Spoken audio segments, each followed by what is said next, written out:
When your no becomes non-negotiable, your yes becomes worth gold in anyone's eyes. Saying no, without giving explanations, is the most silent and magnetic way to demonstrate your power. If you've ever found yourself driving for hours, crossing the highway on a holiday like Thanksgiving, only to sit at the table with relatives who spend the entire dinner criticizing your choices, you know exactly what I'm talking about. You bend over backwards to please everyone. You say yes to cover for that lazy coworker.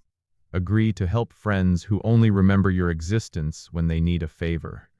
And at the end of the day, the only thing you get in return is exhaustion and disrespect. This is the great paradox of human relationships.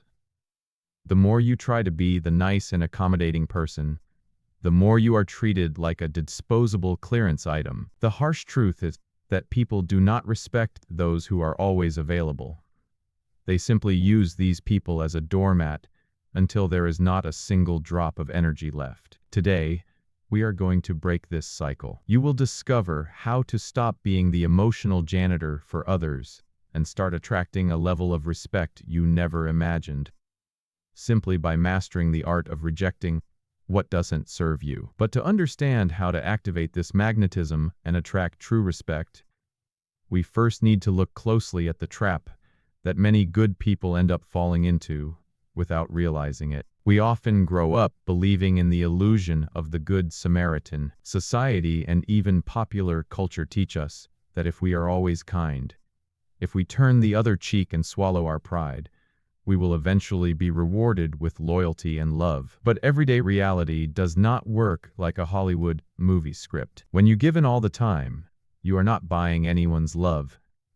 You are merely turning yourself into a great convenience. You know that friend who calls you in the middle of the night to unload a truckload of relationship problems, complain about the boss and suck all your positivity, and then simply disappears for months? You might even think you are being a loyal partner, but in reality, you have just taken on the role of a free, unlicensed therapist. The dynamic is always the same, especially when dealing with narcissistic and manipulative personalities who are experts at sniffing out people willing to please. They love having you around, not for who you are, but exclusively for what you can offer. Without realizing it, you become a sort of emotional janitor, always on standby, with a mop in hand, to clean up the mess and drama they created themselves. And the cruelest detail of all is that, the moment you need a friendly shoulder, someone to listen to you after an exhausting day, the line goes dead. They have an excuse on the tip of their tongue,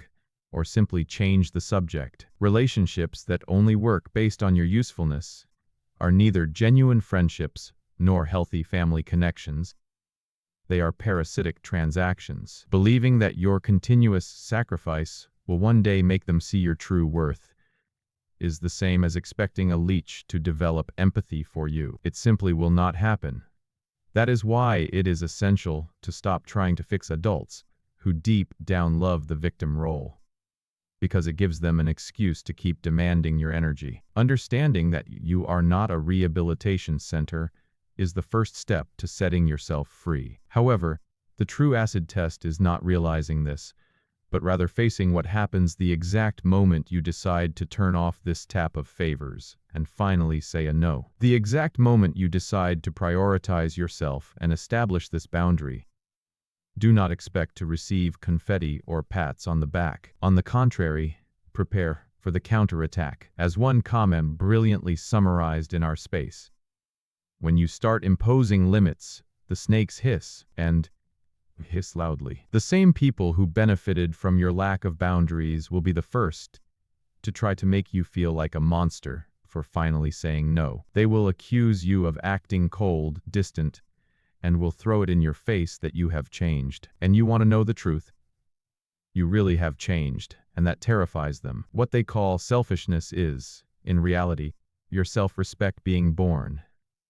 And this is extremely uncomfortable for those who were used to having a free pass to your time and total control over your actions. To understand the level of delusion and distortion of these people, just look at extreme situations that happen in the real life of many of us. Imagine that you live 3 hours away and cannot attend an important family event because a brutal blizzard simply paralyzed the Interstate 94 highway. It is a matter of basic safety, an uncontrollable force of nature. But instead of understanding, what do you get? Relatives having a real meltdown, doing heavy emotional blackmail, and even threatening to cut ties, acting as if you had planned a personal attack against them. For this profile of person, your reality and your safety do not matter. The only thing of value is the expectation they created, and when relatives unite to defend and validate abusive and inflexible behavior like this, we are not talking about family loyalty. We are talking about a toxic cycle that is passed from generation to generation until someone finally has the courage and the backbone to break it. It is absolutely normal to feel a weight in your stomach and a wave of guilt when people you have lived with your whole life react this way. We were programmed from an early age to feel uncomfortable when disappointing others. But record this: their anger is not a sign that you made the wrong decision. The frustration they project onto you is just the pain of having lost their main source of convenience. When you cut the supply of those who drain your energy, the immediate tactic is to try to punish you with silence or drama, to see if you back down and return to being that docile donor from before. The great danger is that, precisely at this moment of intense pressure, the overwhelming majority of commit a silent mistake that throws all the effort in the trash. They try to explain their reasons, and that is exactly where the psychological game restarts, which brings us to an unbreakable rule that will change the way you communicate from now on. The number one mistake that completely destroys your authority the moment you try to impose a boundary is the instinct to justify yourself. We were trained to believe rejecting an invitation or denying a favor requires an elaborate apology and a detailed list of reasons. But pay close attention to this. Every time you make an excuse, you are handing over ammunition for the other person to start negotiating your boundary. If you say you cannot help someone move on the weekend because you are tired, the immediate manipulative response will be, "Oh, but it will be quick, you rest on Sunday." See the trap? You have turned your boundary into a debate. This is where you need to adopt one of the most liberating rules of behavioral psychology and interpersonal relationships. The word no is a complete sentence. You do not need to add any comma after it. You do not owe anyone a 12-slide presentation detailing your reasons, your recent traumas, your stress level, or your schedule for the week. When someone demands too much from you, stop acting like a confused intern trying to keep the job and start communicating with the clarity of someone who knows their own worth. In practice, this means trading long paragraphs of excuses for short, firm, and non-negotiable answers. If they ask you for something that drains your energy or invades your space, simply say, "This is not going to work for me." If they try to force it, if they play the victim or start with the classic blackmail game, maintain your posture, do not raise your voice, and simply answer, "I cannot take this on.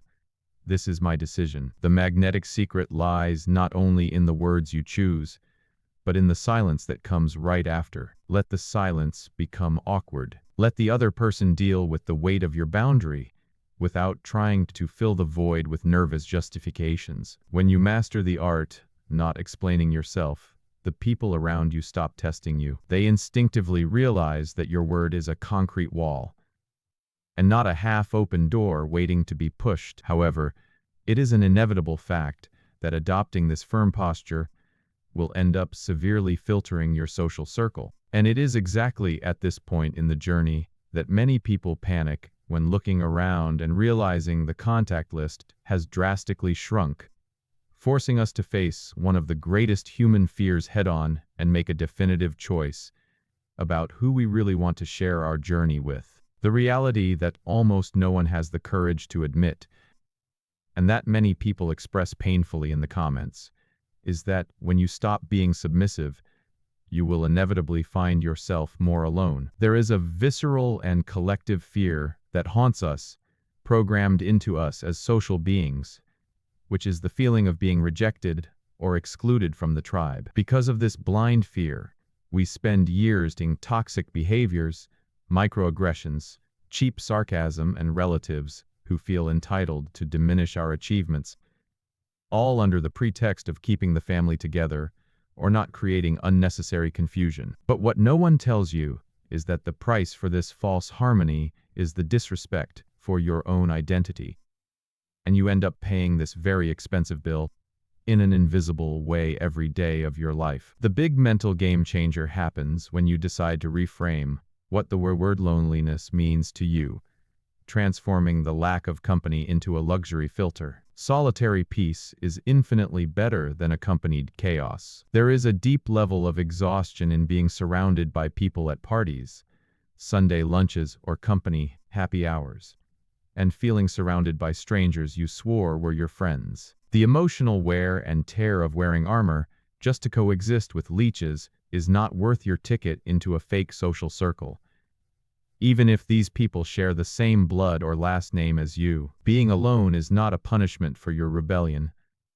It is, in fact, an upgrade in your quality of life. You are making a deliberate choice, trading cheap companionship for free time, less stress, and more mental clarity. It is no surprise that when you begin to adopt this view of life, you come to perfectly understand this quote by Mark Twain, who said, "The more I learn about people, the more I like my dog." After all, at least the dog does not criticize your career choice nor make you feel guilty for going to sleep early. Dealing with the reduction of your social circle might be scary at first, but understand that the right people, those who truly want your success and respect who you really are, would never demand that you sacrifice your peace to keep them around. Over time, your filtered energy becomes extremely clear and sharp. The act of cleaning your life from those who only know how to consume your best inevitably leads us to the final level of this personal evolution.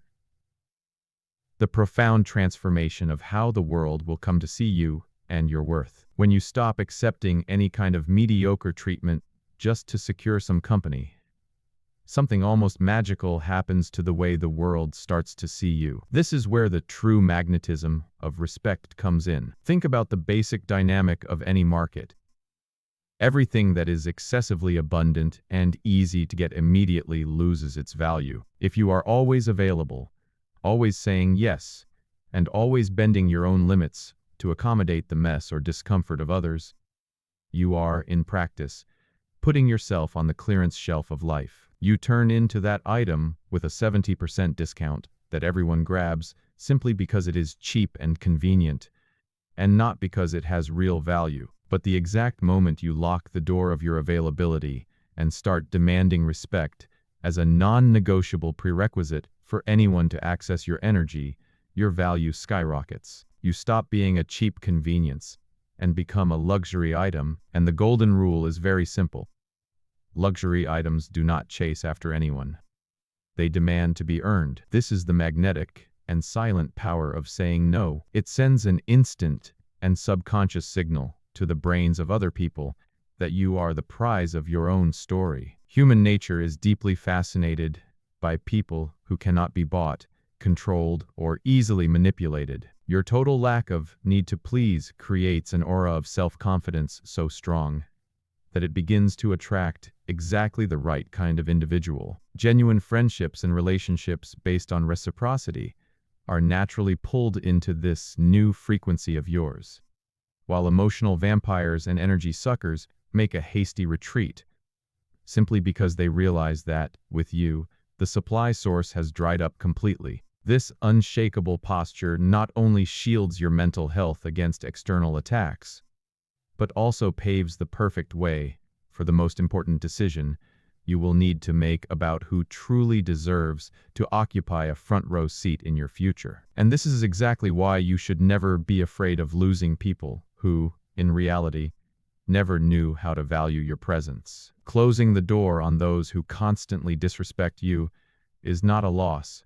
It is a true cleansing in your life. Starting today, stop distributing VIP tickets and front-row seats in your story to individuals who would not even applaud your victories. If you have made it this far, understood the message, and are finally ready to stop being the emotional doormat for manipulators, go down to the comments now and write the following phrase: "My peace has no discount." This shows me, and especially yourself, that your era of trying to please everyone is officially over. And as promised at the beginning, today's highlighted comment goes to a user from our last video who brilliantly summarized the reason we are building these boundaries. He wrote the following: "When I was a child, I thought ghosts and monsters were scary. As an adult, I realized that the real monsters are the people around us. It is a harsh realization, but recognizing these daily monsters, often disguised as close friends or family members, is the definitive step to shield yourself and take back control of your own life. Keep protecting your energy, do not lower your value for anyone, and see you in the next video."